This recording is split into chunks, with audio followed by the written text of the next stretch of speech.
नमस्कार दोस्तों, स्वागत है आपका एल के स्टडी फैमिली में।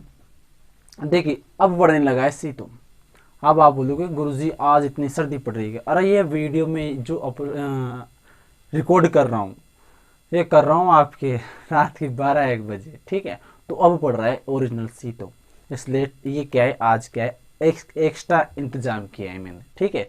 ठीक है, आज क्या पढ़ेंगे अपन, हम पढ़ेंगे आज क्या क्या पढ़ लिया। पहले तो ये बता दें आपको, भौतिक प्रदेश में क्या क्या हमने पढ़ लिया।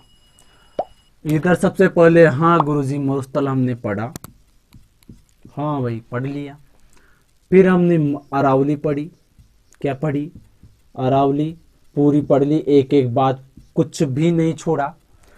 सबसे पहले मरुस्थल पढ़ा, मरुस्थल के 2 भाग किए, ये था शुष्क और ये था कौन सा, अर्ध शुष्क, ठीक है। ये 2 भाग किए। फिर शुष्क के भी 2 भाग कर दिए, कौन सा, एक तो बालुका स्तूप मुक्त और एक बालुका स्तूप युक्त, ये 2 भाग किए। ये तो मुक्त और इसके आसपास का कौन सा भाग, युक्त वाला, ठीक है। अरावली के 3 पार्ट किए, सबसे पहले उत्तरी, फिर मध्य और फिर दक्षिणी। और इसमें क्या पढ़े हमने, इसमें सबसे पहले तो पढ़े कौन सा, घग्गर का मैदान, फिर शेखावाटी का अंधप्रवाही क्षेत्र, फिर नागौर उच्च भूमि, फिर पढ़ा हमने कौन सा, लूनी बेसिन, ठीक है। फिर अरावली में क्या पढ़ा हमने, दक्षिण की चोटियां पढ़ी, मध्य की चोटियां पढ़ी, उत्तर की चोटियां पढ़ी, ऊंची ऊंची चोटियां भी पढ़ी। और आपके कौन सी सारी बातें हमने अरावली के बारे में, एक्स्ट्रा दर्रे पठार सब हम पढ़ चुके। अब क्या पढ़ेंगे गुरुजी, अब इसके बाद आता है आपका मैदान। क्या आता है, मैदान। और मैदान कौन सा, मैदान उत्तर, दक्षिण, पूर्व और पश्चिम, मतलब कि उत्तर पूर्व का मैदान, ठीक है। उत्तर पूर्व का मैदान इसे बोला जाता है, और इसे बोला जाता है दक्षिण पूर्व का पठार, ठीक है। ये तो पठार है। नेक्स्ट इसके बाद हम क्या पढ़ेंगे, पठार पढ़ेंगे। लेकिन अभी क्या पढ़ना है, अभी पढ़ना है अपने को मैदान, ठीक है। एक बार मैदान समझ लेते हैं, उसके बाद पठार समझ लेंगे, ठीक है। देखो ध्यान से, ध्यान से देखो, ध्यान से क्यों देखो। एक बार क्या हुआ, आपको पता है कि जैसे आपका होता है कॉलेज, कॉलेज में विद्यार्थी गए बीएड करने, और वहां पे जाके बैठे, बड़े ही ध्यान से समझो। देखो कौन कौन से हैं, उत्तर पूर्व पठार में, उत्तर पूर्व का पठार, उत्तर पूर्व का पठार। उत्तर पूर्व के पठार में क्या क्या पढ़ना है, देखो। सबसे पहले तो पठार क्या, मैदान, उत्तर पूर्व का मैदान। मैदान में क्या क्या पढ़ना है, देखो। सबसे पहले तो इस मैदान का मैं बात करूं तो अवशेष, अवशेष ये किसका है। सबसे पहले मैंने बताया था, सबसे पहले जब स्टार्ट किए थे मैंने आपको क्या पढ़ाना, भौतिक प्रदेश पढ़ाना। उनमें सबसे पहले मैंने आपको बताया था 33 गोंडवाना, 33 गोंडवाना, गोंडवाना लैंड भी बताया था, अंगारा लैंड भी बताया था। लेकिन मैंने आपको बताया था कि अपने राजस्थान में 2 ही भाग हैं, या तो 33 सागर के या फिर गोंडवाना लैंड के। तो ये किसका भाग होगा, सबसे पहले हमने पढ़ा 33, फिर गोंडवाना। अब क्या आ गया, वापस से 33, क्या आ गया, 33। ये क्या है, 33 सागर का अवशेष है, उत्तर पूर्व का मैदान। उत्तर पूर्व का मैदान 33 सागर का अवशेष है। फिर मैं बात करूं इस मैदान की, तो यहां पर मृदा कौन सी पाई जाएगी, मृदा। ये क्या है, सबसे पहली बात तो ये ध्यान में होना चाहिए कि ये जो है, ये किसका भाग है। ये जो है मैदान, ये आपके इस गंगा, ब्रह्मपुत्र नदी के मैदान का विस्तार अपने राजस्थान में है। मतलब गंगा ब्रह्मपुत्र मैदान का ही विस्तार है, कौन सा, आपके उत्तर पूर्व का मैदान। ध्यान दें इस बात पर कि जो गंगा ब्रह्मपुत्र का मैदान है वही कौन सा है, उत्तर पूर्व का मैदान है। उसका ही एक पार्ट है, एक हिस्सा है जो अपने राजस्थान में स्थित है, ठीक है। तो मृदा कौन सी होगी, जब नदियां बहेगी तो नदियां कौन सी मृदा लेके आएगी, आपको पता है कौन सी मृदा लेके आएगी, बता चुका हूं मैं आपको, जलोढ़।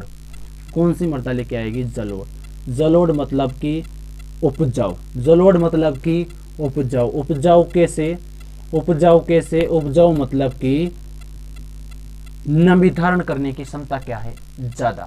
तो ये क्या होगी, जलोढ़ मृदा। जलोढ़ मृदा को ही बोला जाता है आपकी कछारी मृदा, ध्यान रखें, कछारी भी हो सकता है। जलोढ़ मृदा को ही बोला जाता है खादर। बताया मैंने आपको, खादर और बांगर बताया था जब पढ़ा रहा था मैं शेखावटी का क्षेत्र, वहां पे बताया था खादर और बांगर। तो ये जो है कौन सी मिट्टी है, ये खादर, नवीन जलोढ़ है, ये नवीन उपजाऊ मिट्टी है, जिसे क्या बोला जाता है, खादर। या फिर उसको बोलूं मैं एल्फी सोल्स, एल्फी सोल्स भी किसे बोला जाता है, इस जलोढ़ मृदा को बोला जाता है, ठीक है। फिर मैं बात करूं, इसको ही बोला जाता है काप मिट्टी, इसको ही बोला जाता है काप मिट्टी। तो ध्यान रखें, काप मिट्टी, जलोढ़ मिट्टी, कछारी मिट्टी, सारी ही नाम किसके हैं, इस जलोढ़ मृदा के हैं, इस उपजाऊ मृदा के हैं। और ये कहाँ पे बनेगी, जहां पर नदियां होंगी, जहां पर नदियों के मैदान होंगे, ठीक है। वहां से क्या करेगी, नदियां क्या है, पर्वतों से बहती है, तो वो या तो पेंदे में कटाव करती है या किनारों पे कटाव करती हुई आती है, केंद्रों में और किनारों में। तो उससे क्या है, साथ में जो मिट्टी लाती है उसे जमा करती है आसपास किनारों पर, जहां पर साथ नहीं ले जा सकती। तो क्या होता है कि ये क्या है, एल्फी सोल से ये मृदा बन जाती है, ठीक है। मृदा की हमने बात की, अवशेष टेती सागर का और गंगा ब्रह्मपुत्र का ये मैदान है। इस क्षेत्र में जो सर्वाधिक सिंचाई होती है, सर्वाधिक सिंचाई होती है कुओं से और ट्यूबवेलों, नलकूपों से, नलकूपों से क्या होती है, सर्वाधिक सिंचाई होती है। सिंचाई किससे होती है, तो सिंचाई जो है कुओं से और नलकूपों से यहाँ पर सिंचाई होती है सर्वाधिक इस क्षेत्र में। फिर मैं बात करूं, इस मैदान में नदियां बहती है, तो नदियां कौन कौन सी बहती है, उनके बेसिन पढ़ेंगे हम, उन नदियों का क्या पढ़ेंगे, कौन कौन से जिलों में विस्तार है वो पढ़ेंगे। तो देखिए, इस मैदान में आपको पता है कि नदियां बह रही है, नदियां बहेगी तो क्या होगा, अनाज उत्पन्न होगा, अनाज उत्पन्न होगा। तो इस मैदान को बोला जाता है खाद्यान्न का, खाद्यान्न का कटोरा। क्या बोला जाता है, खाद्यान्न का कटोरा बोला जाता है इस मैदान को। किस मैदान को, उत्तर पूर्व के मैदान को क्या बोला जाता है, खाद्यान्न का कटोरा बोला जाता है। तो ध्यान रखें, खाद्यान्न का कटोरा इसका ही उपनाम है। फिर मैं बात करूं क्षेत्रफल, किसकी, क्षेत्रफल की। क्षेत्रफल पर कितने पर फैला हुआ है, ये पूरे ऑल ओवर राजस्थान के 23%, कितने, 23% भाग पर यह फैला हुआ है। और इस 23% पर जनसंख्या कितनी निवास करती है, तो जनसंख्या कितनी निवास करती है, आपके 39%। ध्यान रखिए इस बात का, इंपॉर्टेंट है। सबसे पहले मैंने आपको बताया था क्या, सबसे पहले मैंने आपको बताया था मरुस्थल। मरुस्थल में आपको बताई थी कि 61.11 पर 40% जनसंख्या निवास करती है। फिर मैंने बताया अरावली, अरावली में क्या बताया, अरावली में मैंने आपको बताया कि 9.3% पर जनसंख्या निवास करती है 10, जो कि सबसे कम जनसंख्या है। सबसे कम जनसंख्या वाला भौतिक विभाग कौन सा है, आपके ये अरावली। सबसे ज्यादा जनसंख्या वाला भौतिक विभाग कौन सा है, तो मरुस्थल। और सर्वाधिक घनत्व वाला आपसे पूछ लिया जाए, घनत्व समझाया था मैंने आपको कि एक तो ये होता है और एक इतना बड़ा क्षेत्र होता है। एक तो इतना बड़ा क्षेत्र होता है, इस इतने बड़े क्षेत्र में 17 व्यक्ति ही रहें, और इस इतने बड़े क्षेत्र में, इस छोटे से क्षेत्र में आपके 500 व्यक्ति रहें, तो घनत्व किसका ज्यादा होगा, घनत्व इसका ज्यादा होगा। जैसा कि दिल्ली और आपके अरुणाचल प्रदेश में अंतर आता है, कैसे आता है, घनत्व का, ठीक है। तो ध्यान रखें कि सर्वाधिक घनत्व वाला भौतिक प्रदेश कौन सा है, तो वो आपका उत्तर पूर्व का मैदान, ठीक है। धन्यवाद। ये आपको समझ में आ गया होगा। अब बात करते हैं किसके बारे में, अरे मैदान के बारे में बात करेंगे, मैदान के बारे में बातें चल रही है, समझो। तो फिर यहाँ पे कौन कौन सी नदियाँ बहती है, यहाँ पर नदियाँ कौन कौन सी बहती है, देखे ध्यान से, बड़े ही ध्यान से समझे इस चीज को।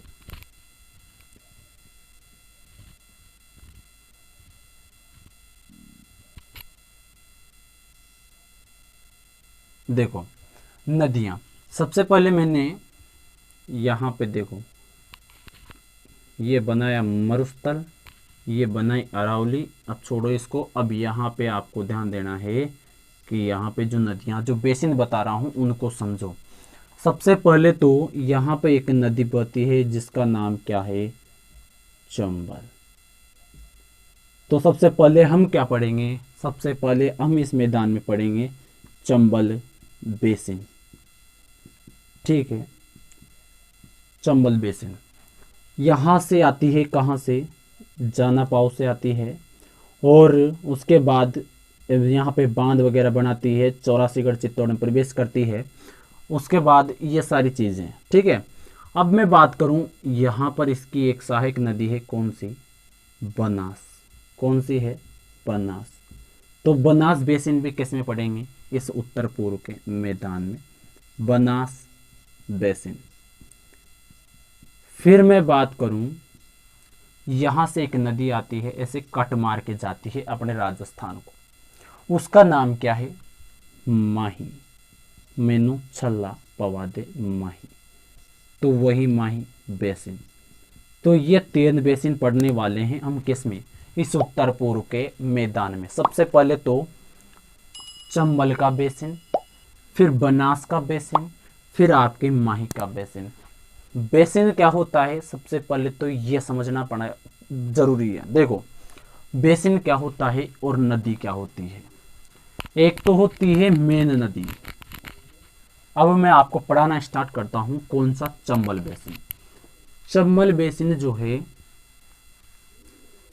चंबल बेसिन समझो, चंबल बेसिन ये वाला पार्ट, राजस्थान का ये वाला पार्ट, ये वाला पार्ट। ठीक है, ऐसे जानापाव से निकली, निकलने के बाद ये मंदसौर एमपी में बांध, 84गढ़ चित्तौड़ से प्रवेश, मतलब कि सबसे पहले तो चित्तौड़।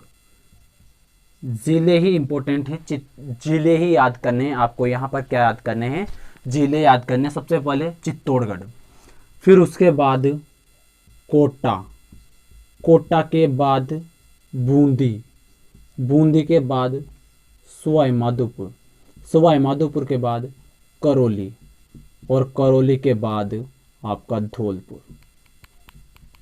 ये 6 जिले आते हैं किसमें, इस चंबल बेसिन में।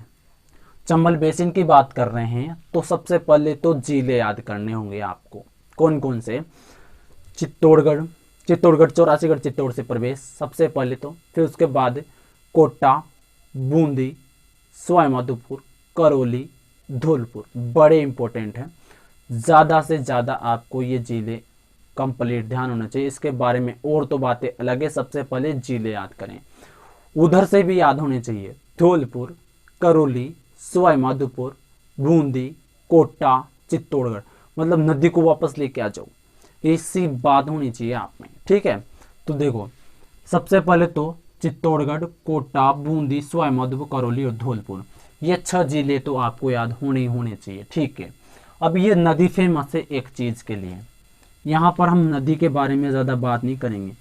मैं बात कर रहा हूँ आपके बेसिन क्या होती है, बेसिन क्या होता है। बेसिन में और नदी में, नदी में देखो अगर आपसे बोला जाए कि चंबल नदी क्या है, चंबल नदी, तो चंबल नदी मतलब कि केवल ये 6 जिलों की बात हो रही है। ठीक है, लेकिन अगर बेसिन शब्द बोल दिया कि चंबल बेसिन, तो फिर इसकी यहाँ से एक सहायक नदी आती है, फिर एक और सहायक नदी आती है, फिर एक और सहायक नदी आती है, और फिर इधर सहायक नदियाँ, सहायक नदियाँ, सहायक नदियाँ, सहायक नदियाँ ऐसे आती रहती हैं। तो जहाँ जहाँ से, जैसे मैं बात करूँ काली सिंध की, कहाँ से आती है, झालावाड़ के, झालावाड़ से ये गुजर के आती है, ये आपके पार्वती बारा से गुजर के आती है, ये आपकी मेज नदी है जो आप कहाँ से आती है, ये आती है आपके भीलवाड़ा से। ठीक है, मेज, उसके बाद घोड़ा पचाड़, ये सारी जो है ये किसकी है, सहायक नदियां चंबल की सहायक नदियां हैं, तो ये आपके बेसिन में शामिल होगी। मतलब जहां जहां से नदियां आ रही है वो जिला, जैसे झालावाड़ हो गया तो झालावाड़ भी आपके चंबल बेसिन में आएगा। आपके 12 हो गया तो आपके 12 भी किस में होगा, चंबल के बेसिन में आएगा। फिर मैं बात करूं आपके इधर बूंदी, ये आपका जो पूरा क्षेत्र जहां जहां से नदियां आ रही है वो क्या कहलाएगा, चंबल का बेसिन कहलाएगा, चंबल बेसिन में शामिल होगा। तो आपसे पूछ लिया जाए कि निम्न में से कौन सा जिला चंबल बेसिन में शामिल नहीं है, तो जहां से चंबल की सहायक नदी नहीं आती है वो आपका कौन सा हो जाएगा, वो आपका हो जाएगा चंबल में शामिल नहीं है। ठीक है, तो ये ध्यान रखें। और मेन जिले तो आपको ध्यान होने चाहिए। ठीक है, फिर मैं बात करूं, ये चंबल नदी फेमस है आपके, एक शब्द बताऊं, बीहड़। बीहड़ के लिए फेमस है। एक तो होता है बीहड़ और एक होता है बीड़। बीड़ भी समझाऊंगा, बीहड़ भी समझाऊंगा। सबसे पहले समझते हैं बीहड़। बीहड़ जो है चंबल नदी यहाँ पर बनाती है, इस क्षेत्र में बनाती है बीहड़। मतलब कि इस क्षेत्र में, यह क्षेत्र कौन सा क्षेत्र है, यह क्षेत्र है आपके बीहड़ वाला। इस क्षेत्र में बीहड़ क्षेत्र का क्या है विस्तार। अब बीहड़ क्या है, बीहड़ जो है बड़े बड़े खड्डे, इन्हें बोला जाता है क्या, उत्खात। उत्खात स्थला करती, इससे ही बोला जाता है क्या, दस्सू। और इससे ही बोला जाता है डांग क्षेत्र, और इससे ही बोला जाता है क्या, कंदरा। समझ रहे हो, इतने नाम है किसके, बीहड़ के। मतलब कि चंबल नदी के द्वारा जैसे ऐसे उत्खात स्थलाकृतियां बनाई जाती है, उबड़ खाबड़ क्षेत्र बनाया जाता है इसके द्वारा। तो क्या होते हैं, बड़े बड़े खड्डे पड़ जाते हैं। उन खड्डों में क्या होते हैं, डाकू रहते हैं। और डाकू जो है वो अपनी डांग, पहले तो क्या थे, आधुनिक हथियार नहीं थे, बंदूक गोली नहीं थी, पहले तो लकड़ी थी केवल, तो उस डांग के आधार पर लोगों को क्या है, लूटते थे। इसलिए इसे बोला जाता है डांग क्षेत्र। फिर मैं बात करूं बीहड़, और इसको उत्खात स्थलाकृति उबड़ खाबड़ होने के कारण इसका आसपास का क्षेत्र इस तरह से है कि यहाँ पर बहुत गहरे गहरे खड्डे हैं, वहाँ पे अगर छुप जाओ तो दिखते भी नहीं है। सारे डाकू लोग जो है वहाँ पे छुपे रहते हैं। ठीक है, तो ये क्या है, डांग क्षेत्र, दस्यु मार्ग या कंदरा, इसे बोला जाए। कंदरा मतलब गुफा टाइप बने रहते हैं इसलिए। ठीक है, ये तो क्या हो गया आपका चंबल का बीहड़ क्षेत्र। बीहड़ तो यहाँ पर है, जबकि बीड़ कहाँ पर है, बीड़ है आपके शेखावाटी में, चूरू झुंझुनू सीकर, यहाँ पर क्या है, बीड़ है। बीड़ मतलब कि आपके एक तरह से ये समझ लो कि चूरू झुंझुनू सीकर यानी कि शेखावाटी में जो घास के मैदान है, जो घास के मैदान है उन्हें क्या कहेंगे आप, बीड़ कहेंगे। बीड़ जहाँ पर ढंडा चराओ। ठीक है, तो ये क्या है, बीड़।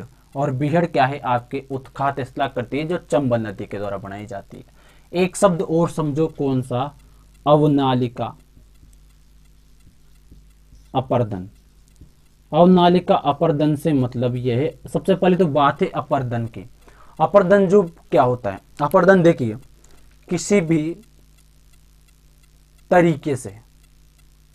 तरीके से भूमि का क्या हो जाना, संरक्षण हो जाना, मतलब कि खत्म हो जाना, क्षय हो जाना, खत्म हो जाना। कैसे कि जैसे हवाई और उसकी ऊपर की परत क्या ले गई, उड़ा के ले गई, तो उसमें भी किसान मर गए। या फिर पानी आया और पानी की वर्षा के साथ में उसके ऊपर की परत बह गई, तो उसमें भी किसान मर गया। तो ये मेन चीज है कि अपर्दन क्या होता है। अपर्दन मतलब कि भूमि का कटाव, सीधी बात यह समझ लो। तो अवनालिका अपर्दन के लिए फेमस है पूरे भारत में फेमस है चंबल नदी। अवनालिका अपर्दन क्या होता है, अवनालिका अपर्दन समझो। अवनालिका अपर्दन से मतलब यह है कि आपका ऐसे नदी बह रही है, ठीक है, ऐसे नदी बह रही है चंबल, उसके किनारे ऐसे ऐसे ऐसे बड़े बड़े जैसे नदी बह के आई, तो ये क्या हो गए, नड़े पड़ गए, खाड़े पड़ गए, क्या पड़ गए, खाड़े, क्या हो गए, खाड़े पड़ गए, और ये नदी में मिट्टी जमा हो गई और उसके साथ बहकर चली गई। तो ये क्या हो गए, अवनालिका, नलिका बनेगी, एक तरह से क्या बनेगी, नलिका बनेगी। तो इसे क्या कहेंगे, इसको बोलेंगे अवनालिका अपर्दन नदी के द्वारा किया जा रहा है, चंबल के द्वारा। पूरे भारत में फेमस है किसके लिए? आपके अवनालिका अपर्दन के लिए चंबल नदी। ठीक है, ध्यान रखें। तो ये चंबल बेसिन से संबंधित तो सारी बातें मैंने आपको बताई। दो चीजें और हैं, एक तो है कंदरा, कंदरा विकास कार्यक्रम। ये 1989 में स्टार्ट हुआ, केंद्र के द्वारा चल रहा है, 2 संभागों में चल रहा है और 8 जिलों में चल रहा है। कौन से 2 संभाग? सबसे पहले तो भरतपुर संभाग और नंबर 2 में आ जाएगा कौन सा? ये हो जाएगा आपका कोटा संभाग। इन कोटा में 4 जिले, कोटा, बारा, बूंदी, झालावाड़। भरतपुर के 4 जिले, धौलकर से भरतपुर से धौलकर। कैसे? भरतपुर हो जाएगा, उसके बाद धौलपुर हो जाएगा, उसके बाद करौली हो जाएगा, उसके बाद सवाई माधोपुर हो जाएगा। ये तो है कितने आपके इधर भरतपुर। ठीक है, भरतपुर के 4 जिले, भरतपुर, धौलपुर, करौली और सवाई माधोपुर। भरतपुर के 4 जिले, कोटा, बूंदी, बारा, झालावाड़, ये 4 जिले। तो ये कंदरा विकास कार्यक्रम केंद्र सरकार के द्वारा चलाया जा रहा है, तो ध्यान रखें इस चीज के बारे में। फिर मैं बात करूं कंदरा विकास कार्यक्रम, तो ये हो गया। फिर मैं बात करूं आपका एक और चल रहा है, कौन सा? डांग क्षेत्र विकास कार्यक्रम। डांग क्षेत्र विकास कार्यक्रम ये चल रहा है राज्य सरकार के द्वारा। फिर ये भी कितने? 8 जिलों और 2 संभागों में चल रहा है। 2 संभाग कौन कौन से? वही भरतपुर, वही कोटा। ठीक है, तो डांग क्षेत्र विकास भी आप ध्यान में रखिए। 1995 94-95 में स्टार्ट हुआ था।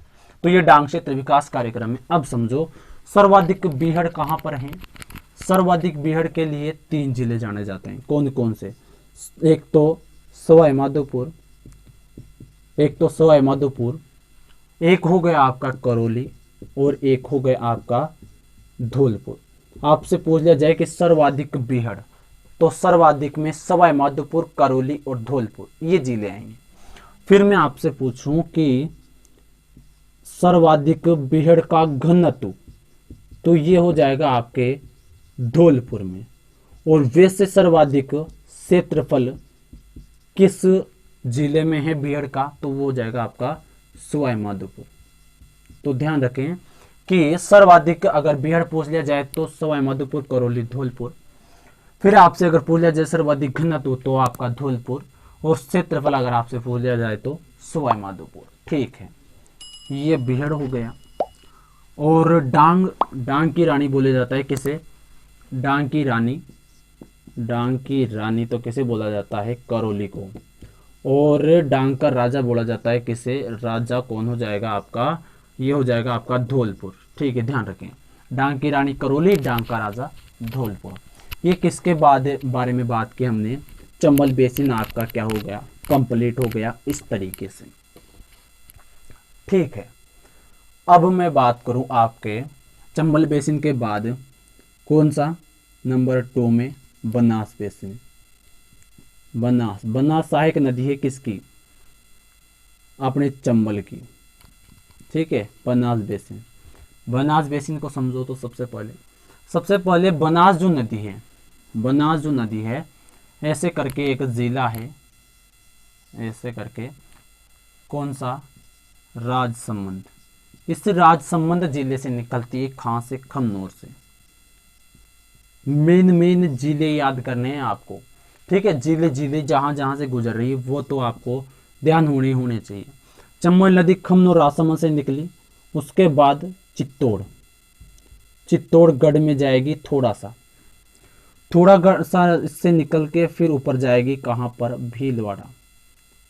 ठीक है, कहां पे गई? भीलवाड़ा के बाद में ये नदी जाएगी कहां पर? थोड़ा सा ऐसे करके जिला आता है, कौन सा? अजमेर को कट मारेगी। कौन सा? अजमेर को थोड़ा कट मारेगी और कट मार के अजमेर से बहती हुई कहां पे चली जाएगी? टोंक में। कहां पे चली जाएगी? टोंक में। टोंक के बाद ये कहां पे जाएगी? सवाई माधोपुर में। और सवाई माधोपुर में ये जाके किस में मिल जाएगी? सवाई माधोपुर में ये जाके मिल जाएगी चंबल। कहाँ पर? रामेश्वरम, चंबल, बनास, सीप का त्रिवेणी संगम, बिगोत भीलवाड़ा आपकी ये एक तो, और एक मेनाल, बनास, मेनाल और बेड़च, इनका क्या है? संगम, बिगोत भीलवाड़ा। राजमहल टोक, यहाँ पर भी एक त्रिवेणी संगम बनता है। खारी, डाई और उसके बाद आपकी बनास। तो ध्यान रखें 3 त्रिवेणी संगम है। यहाँ पर आपको केवल इतना ध्यान रखना है कि खमनोर, उसके बाद मतलब राजसमंद, चित्तौड़गढ़, भीलवाड़ा, अजमेर, टोंक और सवाई माधोपुर, 6 जिले किस में आते हैं? बनास बेसिन में आते हैं। उसके बाद यहाँ पर बोला जाता है करौली, मालपुरा, मालपुरा का मैदान। ठीक है, यहाँ पर क्या है? करौली मालपुरा का मैदान है उत्तर में। किसके? बनास बेसिन के उत्तर में क्या है? करौली मालपुरा का मैदान है। मालपुरा कहाँ पर है? टोंक में है। मालपुरा टोंक। और वनस्थली विद्यापीठ नवाई टोंक। ठीक है, फिर मैं बात करूँ आपके कौन से, ये तो आपके मेन जिले हो गए खमनोर, राजसमंद, और ये सारी चीज़ें किसके बारे में हो गई? बनास बेसिन के बारे में। मेन चीज़ यही थी इस बेसिन के बारे में। यहाँ पर एक चीज़ ध्यान में रखना है कि मैंने आपको बताया था जब अरावली, तो वहाँ पर बताया था देवगढ़ राजसमंद। क्या बताया था? देवगढ़ राजसमंद। तो देवगढ़ राजसमंद जो है, एक तो देवगढ़ प्रतापगढ़ है और एक देवगढ़ राजसमंद है। देवगढ़ राजसमंद जो है यहाँ से उत्तर का भाग, तो उत्तर का भाग देवगढ़ राजसमंद से सामर्थ झील तक का मध्य अरावली, देवगढ़ से दक्षिण का भाग क्या है? दक्षिणी अरावली।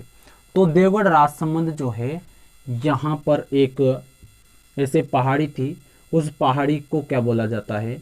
वो पहाड़ी नदी एक क्या बन गया? टीला बन गया। कटते कटते क्या बन गया? टीला बन गया, जिसे बोला जाता है क्या?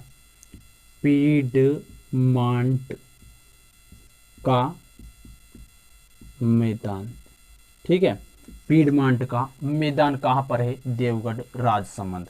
ये ध्यान रखें कहाँ पर है पीडमांट? आपके यहाँ पर है। फिर मैं बात करूँ माही बेसिन। किसकी? माही बेसिन। उत्तर पूर्व का मैदान अपना कंप्लीट होने को जा रहा है। सबसे पहले हमने पढ़ा कौन सा?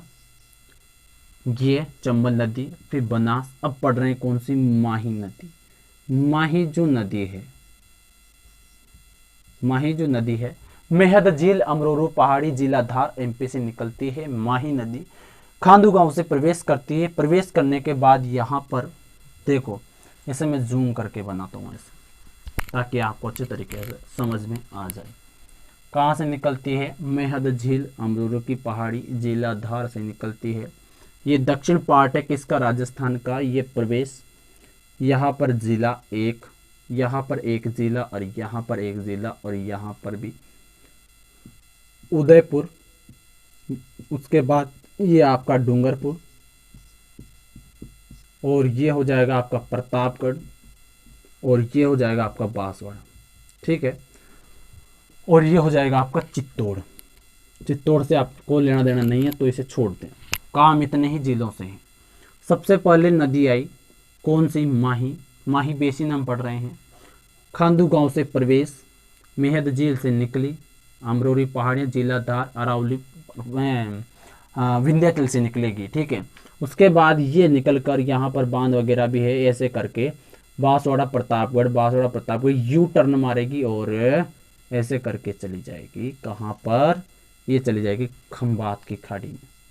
खंबात की खाड़ी में चली जाएगी। तो ध्यान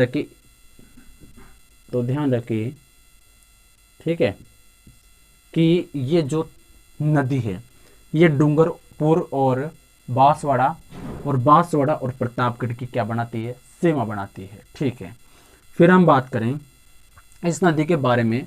एक क्षेत्र तो यहाँ पर ध्यान रखना है, एक क्षेत्र यहाँ पर ध्यान रखना है। क्या नाम है? यहाँ पर है कांठल। क्या है? कांठल। कांठल की बोला जाता है इसे गंगा, मतलब कि इस क्षेत्र को क्या बोला जाता है? कांठल।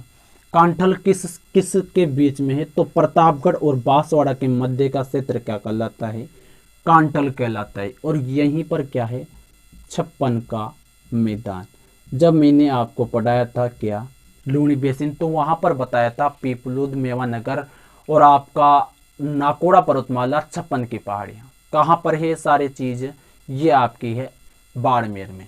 मेवानगर तो आपका पार्श्वनाथ जैन मंदिर, और आपका पीपलुद छोटा माउंट आबू, लघु माउंट आबू अपने मारवाड़ का माउंट आबू, और छप्पन की पहाड़ियाँ नाकोड़ा पर्वतमाला में है, ग्रेनाइट पर्वत इसको बोला जाता है, बताया था मैंने आपको यहाँ पर। ठीक है, तो ये तो है छप्पन का मैदान और ये है छप्पन की पहाड़ियाँ। ठीक है, ध्यान रखें।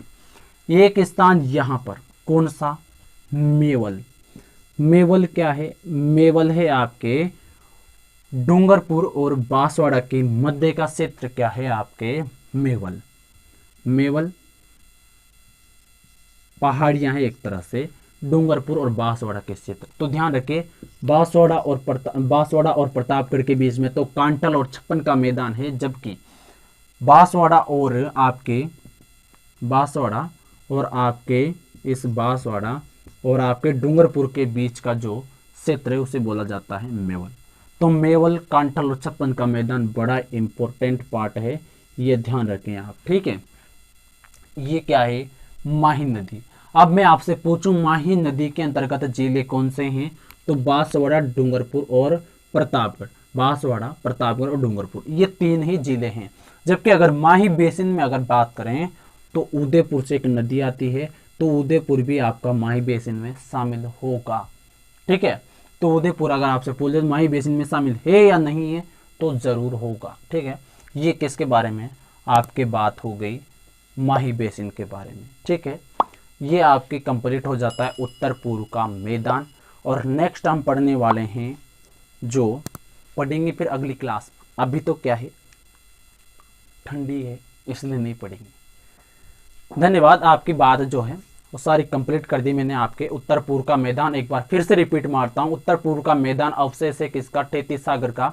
बात करूं मैं 23% भाग पर फैला हुआ है और 39% भाग पर इस पर जनसंख्या निवास करती है। 39% जनसंख्या निवास करती है। सर्वाधिक घनत्व वाला भौतिक प्रदेश है आपके कौन सा, उत्तर पूर्व का मैदान। यहाँ पर ये खाद्यान्न का कटोरा बोला जाता है। और मैं बात करूं यहाँ पर नदियां हैं, सर्वाधिक किसका भाग है, ये उत्तर, यह गंगा ब्रह्मपुत्र मैदान का ही विस्तार है अपने राजस्थान में।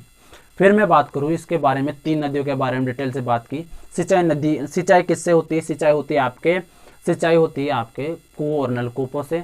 मैं बात करूं इसके बेसिन के बारे में, तीन बेसिन यहाँ पे हमने पढ़े। सबसे पहले चंबल बेसिन, फिर हमने पढ़ा कौन सा, बनास बेसिन, फिर उसके बाद माही बेसिन।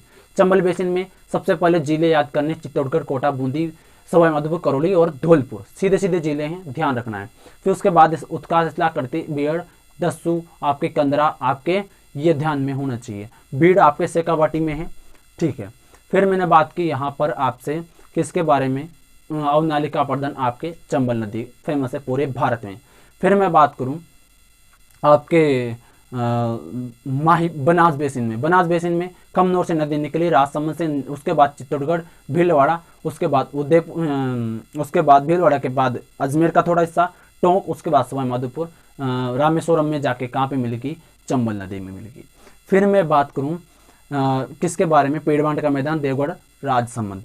फिर मैंने बताया आपको कौन सा, माही बेसिन। माही बेसिन में तीन जिले हैं। सबसे पहले तो कौन सा, बांसवाड़ा, उसके बाद प्रतापगढ़, उसके बाद डूंगरपुर। माही बेसिन में जिला शामिल होगा कौन सा, उदयपुर, क्योंकि वहाँ से सोम नदी आती है। उसके बाद मैंने बात बताया आपको कांटल बोला जाता है प्रतापगढ़ और बांसवाड़ा मध्य। उसके बाद छप्पन का मैदान है आपका बांसवाड़ा और प्रतापगढ़ के मध्य। फिर बताया मेवल डूंगरपुर और बांसवाड़ा के मध्य। अब बोलो कोई समस्या हो तो। ठीक है, आपका बात कंप्लीट होता है आपको, और समझ में आया होगा, आशा करता हूँ आपको। ठीक है, और ज़्यादा से ज़्यादा वीडियो देखें। धन्यवाद।